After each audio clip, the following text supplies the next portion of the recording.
కొన్నిసార్లు దేవుని దాసులు ఉపదేశిస్తున్నప్పుడు వారి మాటలు మనకి కఠినంగా ఉంటాయి, వారి మాటలు సుత్తి వలె ఉంటాయి, వారి మాటలు మరి అగ్ని వలె ఉంటాయి, వారి మాటలు ఖడ్గము వలె ఉంటాయి. ఎందుకంటే దేవుని మాట అట్టిదై ఉన్నది.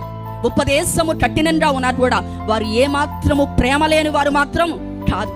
ఎందుకని నీ జీవితము ఎక్కడ నశించిపోద్దో, అరణ్య మార్గములో ఎక్కడ నీ యొక్క జీవితము నాశనమైపోయిద్దో, ఎక్కడ నువ్వు నష్టాన్ని చూస్తావో, ఎక్కడ దొంగల దోపిడీకి గురైపోతావో, ఎక్కడ శత్రువుల బారిన పడతావో, ఎక్కడ తిండి లేని, ఆహారం లేని, భద్రత లేని ప్రాంతములో నువ్వు ఉంటావోనని స్వయంగా దేవాతి దేవుడే ఒక దాసి కొరకు దిగివచ్చి చెప్తున్న మాట ఏంటంటే, నా తల్లి, నా కుమార్తె, నీకు అరణ్య మార్గము క్షేమకరమైనది కాదు.